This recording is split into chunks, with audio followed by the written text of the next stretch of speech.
Hello students, कैसे हैं आप सब। आज हम हमारे लेसन 15 स्त्री शिक्षा के विरोधी कुतर्कों का खंडन के अभ्यास के प्रश्न उत्तर के बारे में पढ़ेंगे, जिसके लेखक महावीर प्रसाद द्विवेदी जी हैं। हाँ जी बच्चों, पहला क्वेश्चन देखिए।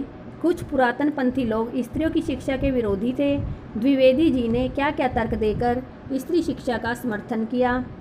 कुछ पुरातन पंथी लोग स्त्रियों की शिक्षा के विरोधी थे। द्विवेदी जी ने अनेक तर्कों के द्वारा उनके विचारों का खंडन किया। प्राचीन काल में भी स्त्रियां शिक्षा ग्रहण कर सकती थी। सीता, शकुंतला, रुक्मिणी आदि महिलाएं इसका उदाहरण हैं। वेदों पुराणों में इसका प्रमाण भी मिलता है। प्राचीन युग में अनेक पदों की रचना भी स्त्री ने की है। यदि गृह कलह स्त्रियों की शिक्षा का परिणाम है तो मर्दों की शिक्षा पर भी प्रतिबंध लगाना चाहिए, क्योंकि चोरी, डकैती, रिश्वत लेना, हत्या जैसे दंडनीय अपराध भी मर्दों की शिक्षा का ही परिणाम है। जो लोग यह कहते हैं कि पुराने ज़माने में स्त्रियां नहीं पढ़ती थी, वे या तो इतिहास से अनभिज्ञ हैं या फिर समाज के लोगों को धोखा देते हैं। अगर ऐसा था कि पुराने ज़माने की स्त्रियों की शिक्षा पर रोक थी तो उस नियम को हमें तोड़ देना चाहिए, क्योंकि ये समाज की उन्नति में बाधक है। सेकंड क्वेश्चन, स्त्रियों को पढ़ाने से अनर्थ होते हैं। कुतर्कवादियों की इस दलील का खंडन द्विवेदी जी ने कैसे किया, अपने शब्दों में बताइए। द्विवेदी जी ने कुतर्कवादियों की स्त्री शिक्षा विरोधी दलीलों का जोरदार खंडन किया है। अनर्थ स्त्रियों द्वारा होते हैं तो पुरुष भी इसमें पीछे नहीं है, इसलिए पुरुषों के भी विद्यालय बंद कर दिए जाने चाहिए। दूसरा तर्क यह है कि शकुंतला का दुष्यंत को कुवचन कहना या अपने परित्याग पर सीता का राम के प्रति क्रोध दिखाना उनकी शिक्षा का परिणाम न होकर उनकी स्वाभाविकता थी। तीसरा तर्क व्यंग्यपूर्ण तर्क है। स्त्रियों के लिए पढ़ना कालकूट और पुरुषों के लिए पीयूष का घूट। ऐसी दलीलों और दृष्टांतों के आधार पर कुछ लोग स्त्रियों को अपढ़ रखकर भारतवर्ष का गौरव बढ़ाना चाहते हैं। थर्ड क्वेश्चन, द्विवेदी जी ने स्त्री शिक्षा के विरोधी कुतर्कों का खंडन करने के लिए व्यंग्य का सहारा लिया है, जैसे यह सब पापी पढ़ने का अपराध है, न वे पढ़ती न वे पूजनीय पुरुषों का मुकाबला करती। आप ऐसे अन्य अंशों को निबंध में से छांटकर बताइए। स्त्री शिक्षा से संबंधित कुछ व्यंग्य जो द्विवेदी जी द्वारा दिए गए हैं। स्त्रियों के लिए पढ़ना कालकूट और पुरुषों के लिए पीयूष का घूट। ऐसी ही दलीलों और दृष्टांतों के आधार पर कुछ लोग स्त्रियों को अपढ़ रखकर भारतवर्ष का गौरव बढ़ाना चाहते हैं। स्त्रियों का किया हुआ अनर्थ यदि पढ़ाने का ही परिणाम है तो पुरुषों का किया हुआ अनर्थ भी उनकी विद्या और शिक्षा का ही परिणाम समझना चाहिए।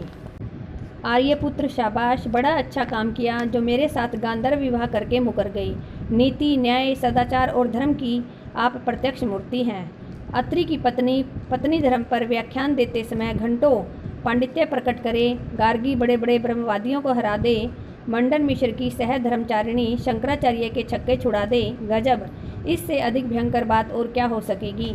जिन पंडितों ने गाथा सप्तशती, सेतुबंध महाकाव्य और कुमार पालचरित आदि ग्रंथ प्राकृत में बनाए हैं, वे यदि अपढ़ और गंवार थे तो हिंदी के प्रसिद्ध से भी प्रसिद्ध अखबार का संपादक को इस जमाने में अपढ़ और गंवार कहा जा सकता है, क्योंकि वह अपने ज़माने की प्रचलित भाषा में अखबार लिखता है।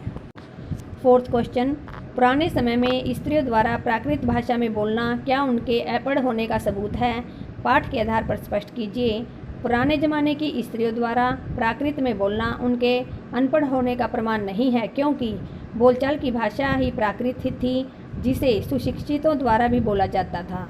जिस तरह आज हिंदी जनसाधारण की भाषा है, यदि हिंदी बोलना और लिखना अपढ़ और अशिक्षित होने का प्रमाण नहीं है तो उस समय प्राकृत बोलने वाले भी अनपढ़ या गंवार नहीं हो सकते।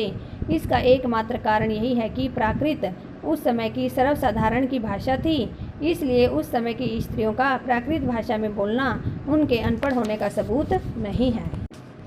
फिफ्थ क्वेश्चन, परंपरा के उन्हीं पक्षों को स्वीकार किया जाना चाहिए जो स्त्री पुरुष समानता को बढ़ाते हों। तर्क सहित उत्तर दीजिए। परंपराएं मानव जीवन को सुंदर व सुखमय बनाने के लिए होती हैं। प्रकृति ने मानव को स्त्री और पुरुष दो वर्गों में विभाजित किया है। सृष्टि में दोनों की समान भागीदारी है।